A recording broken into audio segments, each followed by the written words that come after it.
رب العالمين والعاقبة للمتقين والصلاة والسلام على سيد الأنبياء والمرسلين أما بعد فأعوذ بالله من الشيطان الرجيم بسم الله الرحمن الرحيم إن الله وملائكته يصلون على النبي يا أيها الذين آمنوا صلوا عليه وسلموا تسليما اللهم صل على سيدنا محمد الكريم وسلم صلوا عليه وسلم عليك سيدي يا رسول الله صلى الله تعالى عليه وسلم بسم الله الرحمن الرحيم ومن الناس من يشتري لهو الحديث ليضل عن سبيل الله بغير علم ويتخذها هزوا اولئک لهم عذاب مہین۔ اور کچھ لوگ کھیل کی باتیں خریدتے ہیں کہ اللہ کی راہ سے بہکا دیں کہ بے سمجھے اور اسے ہنسی بنا لیں، ان کے لیے ذلت کا عذاب ہے۔ سورہ لقمان کی تفسیر آپ حضرات سماعت کر رہے ہیں۔ اس آیت کریمہ کا شان نزول یہ ہے کہ کافر کا مکے کا رہنے والا جس کا نام نضر بن حارث تھا، یہ اسلام سے بڑی نفرتیں کرتا تھا، بڑی کٹرتا رکھتا تھا، اور یہ جب کبھی باہر جاتا، عجم میں جاتا یعنی عرب کے باہر آتا تو وہاں جھوٹی موٹی کہانیاں پڑھ لیتا، کتابیں لاتا، یہ ساری کہانیاں لاتا اور اس کے بعد لوگوں کو جمع کرتا۔ چونکہ قرآن میں حضرت موسیٰ کے واقعات، حضرت صالح علیہ السلام کے واقعات، عیسیٰ علیہ السلام، ابراہیم علیہ سارے واقعات، تو ظاہر سی بات ہے جس جھوٹ موٹ لوگوں کو ہنسانے کے لیے بنایا گیا ہو بہت ساری چیزیں ہو جاتی ہیں۔ تو نظر بن حارث اس طرح کی باتیں لاتا، لوگوں کو جمع کرتا، اکٹھا کرتا اور پھر اپنی جھوٹی کہانیاں گڑھتا اور لوگوں کو سناتا، کہتا یہ بتاؤ میری کہانی زیادہ اچھی کہ محمد کی؟ معاذ اللہ کہا کس کی؟ تو اس طور پر اس کے بہکاوے میں یاد رکھیں گناہوں میں لذت رکھی گئی، گناہوں میں لذت رکھی گئی، اور نیکیوں میں ہمیں جب لذت مل جائے گا تو پھر انسان جو ہے نا اس کی طرف سمجھ جائے گا ہاں اس میں ہے کیا۔ ہم نماز ضرور پڑھتے لیکن اس کی لذت نہیں ہے، اس کی لذت نہیں، بس نماز پڑھ رہے، اگر اس کی لذت جان جاتے نا تو پھر ہم کو کسی طرح توجہ دینے کی ضرورت ہی نہ پیش۔ آج ہی میں پڑھ رہا تھا ایک بادشاہ کے یہاں پر ایک صاف صفائی کرنے والا نوکری کر رہا تھا، تو صاف صفائی کر رہا تھا تو اس نے بادشاہ کی بیوی کو دیکھا نا تو فرشتہ ہوا، اتنی حسین و جمیل، اتنی خوبصورت عورت فتن آئی، اس پر عاشق ہو گیا بس۔ لیکن کہاں وہ صاف صفائی کرنے والا اور کہاں بادشاہ کو بول رہا مہارانی۔ اب اس طرح کر کے اس کے عشق میں جا کر کے، ایک طرفہ عشق میں جا کر کے بیمار ہو گیا۔ اب ظاہر سی بات بادشاہ کے نوکری جانا تو پڑے گا، بادشاہ تو یہ جو صاف صفائی کرنے والا تو ہونا کہ اس کی بیوی وہاں پہنچ گئی، صاف صفائی 2 4 دن کا کیا ہوا؟ کہا کچھ نہیں۔ جیسے ہی پوچھا نا تمہارے شوہر کو کیا ہوا کہ ڈر گئی، اب ہمارا کیا ہوگا؟ اگر میں نے صحیح بتا دیا تو حالت ہماری خراب ہوگی۔ کہاں وہ صاف صفائی والا، کہاں مہارانی، وہ ٹینشن میں ہے۔ تو جو پہلے ہوتے تھے نا اپنے سود بودھ سمجھدار والے بادشاہ کی بیویاں ہوں، آخر تک اچھا بتاؤ کیا ہو، کچھ پرابلم، مالی پرابلم، پیسے دے دوں یا کوئی دقت ہے بتاؤ، کہا مجھے سزا تو نہیں کرنی، وہ کہا در حقیقت جو ہے نا وہ آپ پر فدا ہو گیا، تو غصہ نہیں ہے، مسکراتی، کہا اچھا، کہاں سوچے صاف صفائی والا اور کہاں مہارانی، کا ایک کام کر، اس کو جا کر کہہ دے کہ فلاں راستے پر جا کر کے، چونکہ میرا اس سے ملنا اتنا آسان نہیں ہے اور میں جا سکتی ہوں، اتنا میرے لیے اجازت تو نہیں، کا ایک کام کر، جا کر اس کو بول دے کہ فلاں مقام پر جا کر کے وہ صرف نہا دھو کر بیٹھ جائے اور صرف اللہ اللہ اللہ کا ذکر، نہ کسی کی طرف دیکھے نہ کچھ کا، بس اللہ ہو لگ جائے، کہا ٹھیک ہے، گیا جا کے ہوتا ہے، بولا کہا وہ کرے گا نا تو بولا کہ میں اس کے پاس خود ہی آؤں گی، تو سوچا یار یہ تو اچھی بات ہے۔ اب یہ گیا اپنا اپنے حساب سے جا کر راستے میں بیٹھ کے بس اللہ ہو اللہ ہو، کسی طرف کوئی آ رہا کوئی جا رہا کچھ طرح کچھ نہیں تھا وہ۔ اب لوگوں میں ایک شور بچ گیا، کہنے لگے کہ ایک اللہ کا ولی آیا ہمارے، ایک اللہ کا ولی آیا، سارے لوگ اس کی زیارت، وہ دعا کے یہاں کچھ نہیں، بس اللہ ہو اللہ ہو، کھانے کو سے کچھ بس اللہ ہو اللہ ہو اللہ ہو اللہ، اس طرح کر کے بادشاہ نے کہا اس کی ذرا تحقیق کرو ہے کیا، مال دولت کچھ نہیں، مال و دولت کچھ نہیں، کوئی توجہ نہیں، چونکہ رانی نے کہا کہ اس طرح جا کرنا ہو کرنا۔ اب اس کے بعد بادشاہ کو رپورٹ بھی، بادشاہ چلو ہم بھی فیصلے کیا، وقت کا بادشاہ وہ بھی گیا جا کر، لیکن کوئی تو بس اللہ ہو بس اسی میں لگا۔ اس کے بعد بادشاہ سے رانی نے پوچھا کہ وہ اللہ والے کوئی آئے ہوئے ہیں، وہ کون ہے ذرا آپ؟ بولے بالکل اللہ والا بیچارہ، دنیا سے کوئی مطلب نہیں کچھ بھی نہیں، بس اللہ ہونے لگا ہے۔ میں گیا تھوڑی دیر بیٹھا، برکتیں حاصل کی، واپس آ گئی۔ کہا اچھا، تو کہا بادشاہ صاحب میں بھی تھوڑی، مجھے بھی اجازت دے کہ میں بھی جا سکتا ہوں؟ ہاں بولے جاؤ کوئی بات نہیں۔ بادشاہ کی بیوی جو تھی نا وہاں سے چلی، چلو میں زیارت تو کر لوں۔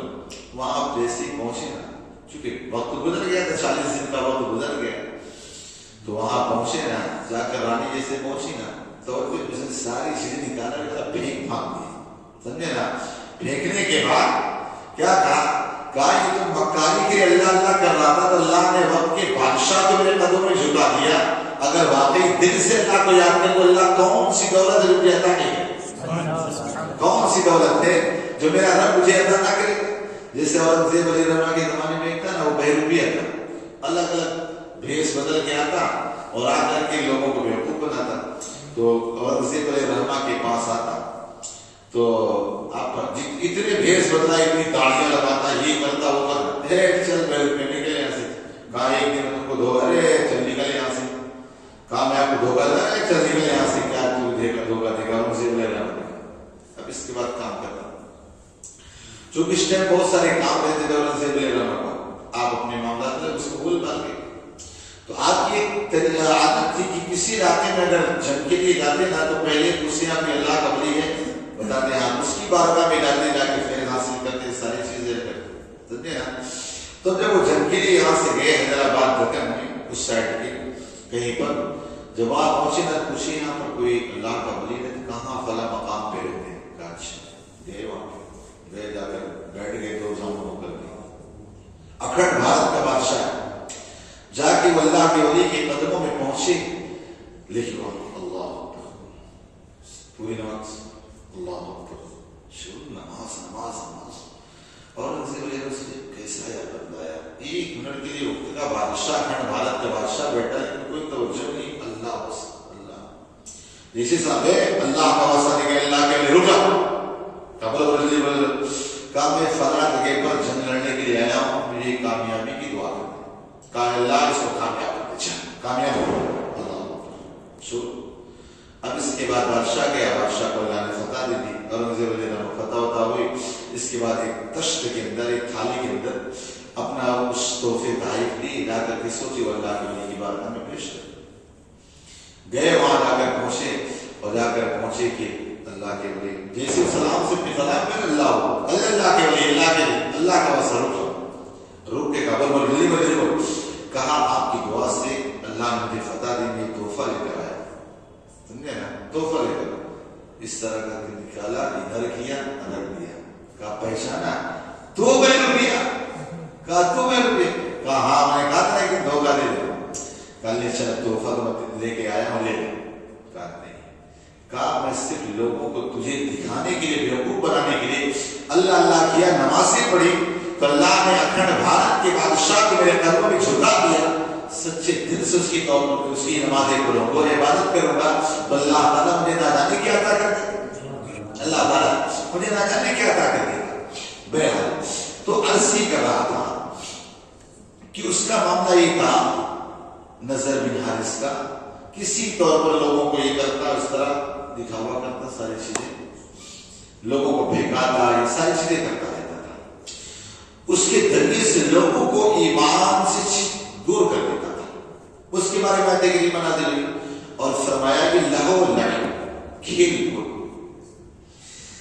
یاد رکھیے کھیل کود لہو لعب ہر وہ چیز ہے جس سے نہ تمہارا دنیا کا کوئی فائدہ ہو نہ آخرت کا فائدہ ہو. جیسے بچے گیم کھیلتے موبائل میں، تو کون سا کھیل، کون سا دنیا کا فائدہ ہے، آخرت کا فائدہ ہے کہ ثواب ایک گیم پار کیے تو آپ کو جنت کا ایک اسٹیپ مل گیا. میں آج پڑھ رہا تھا تو میں خود حیران ہو گیا. ایک بات پڑھ رہا تھا کہ آج تک ہم نے بچوں سے یہی سنا تھا کہ بچوں کو تھوڑا فریش ہونے کے لیے، مائنڈ فریش کرنے کے لیے کھیلنے دینا چاہیے تاکہ مائنڈ ان کا فریش ہو. لیکن جب میں نے پڑھا تو مجھے بڑا تعجب ہوا.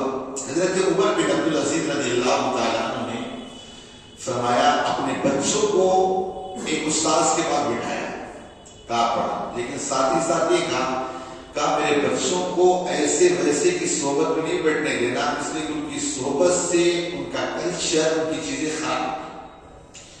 اور کہا میرے بچے کو ہنسنے نہیں دینا، میرے بچے کو، اس لیے کہ ہنسنا یہ انسان کے دل کو مردہ کر دیتا، پھر کوئی فرق نہیں پڑتا. اور تیسری چیز جو دیکھا میں تو خود تعجب میں آ گیا کہ انہوں نے لکھا کہ اپنے بچے کو، میرے بچے کو کھیل کود میں نہیں لگنے دیتے، اس لیے کہ کھیل کود کی وجہ سے ان کے دل میں نفاق پیدا ہوگا اور یہ کھیل کود شیطان کی طرف سے، لہذا کھیلنے کے قریب بھی نہیں جاتے. میں بھی سوچا، پڑھا تو تعجب میں آ گیا، یا اللہ یہ ایسا ہے. اب ظاہر سی بات ہے میں نے اس میں سوچا کہ نفاق کس طور پر. آج آپ دیکھیں نفاق کی زبان کچھ کہہ رہی، دل میں کچھ. آج ہمارے بچے کھیلنے کے لیے کتنے بہانے بازیاں کر جاتے ہیں. کبھی جھوٹ کا سہارا لیتے ہیں، کبھی کسی چیز کا سہارا لیتے کہ نہیں لیتے. تو کہا کھیل کود سے آج ویسے ہمارے ایک مزاج میں بیٹھ چکا کہ ایک ہفتہ کام کیا، تفریح، گھومنا، یہ کرنا، وہ کرنا، اسی چیز میں ہم بڑے ہو گئے. اصل میں ہم سب دنیا دار لوگ ہیں، بس ہم بھی ظاہراً دین کا ٹھیکہ لیے اور ظاہراً دین کا بناوٹی بنا کے بیٹھے ہیں، اور آپ بھی ہیں، اللہ رحم کرے، سب کو نہیں کہتا ہوں، بس ایسے ہی چل رہا. معاملہ کیا ہے، جب حقیقت پڑھو نہ لگتا ہے چھوڑ تو سب کچھ نکل جاتا. ایسی چیزیں کہ آپ سوچیں ذرا کہ آج ہماری آخرت کی ہم تیاری کیا کر رہے ہیں. صبح سے لے کر شام تک کھیل کود کے علاوہ ہمارے پاس ہے کیا؟ جو ٹائم بچا کر موبائل میں یہ وہ شارٹ دیکھ رہے، یہ کر رہے، وہ کر رہے، یہ پلاڑی والا، ایسے سب کچھ. اور آج کا میڈیا تو آپ دیکھ لیجیے تو اللہ ہی رحم کرے. جیسے ابھی آپ دیکھیں امریکہ کے اندر آگ لگی، اس کا اتنا شور ہو رہا ہے، مسلمان بہت خوش ہے کہ وہاں فلسطین کا بدلہ، فلاں کا جگہ، یہ وہ فلاں ڈماغ کا، نہ جانے کیا لوگ پتا نہیں یوٹیوبر کہاں سے کہاں پہنچا. وہیں ایک مولانا رہتے ہیں وہیں پر، ان سے جب رابطہ قائم کیا گیا کہ یہ آگ تو ہر سال لگتی ہے لیکن اس بار تھوڑی زیادہ لگتی، باقی ایسا بھی نہیں کوئی انڈیا کا میڈیا دکھا رہا ہے، یوٹیوبر بتا رہا ہے، ایسی بھی حالات نہیں ہے جو وہاں دکھا رہا ہے. آپ سوچیں کہاں سے کہاں پہنچا، جو وہاں رہنے والا بندہ وہ رپورٹ دے رہا ہے اور میڈیا اور سب چیز پتہ نہیں کیا سمجھا. جیسے اس کورونا کال کے ٹائم پر ابھی کچھ نہیں ہوا تھا لیکن چائنا میں سب اچھا تھا، وہاں کے بارے میں فلاں ہو رہا، وہاں چائنا بندہ کہہ دیکھو سڑکوں پہ گھوم رہا، کچھ نہیں ہے، یہ سب افواہ آزاد یہ بن چکی. بہرحال اللہ نے اس دنیا میں بھیجا ہے ٹائم پاس کرنے کے لیے، جیسے آج ہم ٹائم پاس کرتے ہیں، کھیل کود ان سب چیزوں سے ہٹ کر حقیقت کی طرف آئیں. اللہ پاک کے نشان زدہ کی توفیق عطا فرمائے.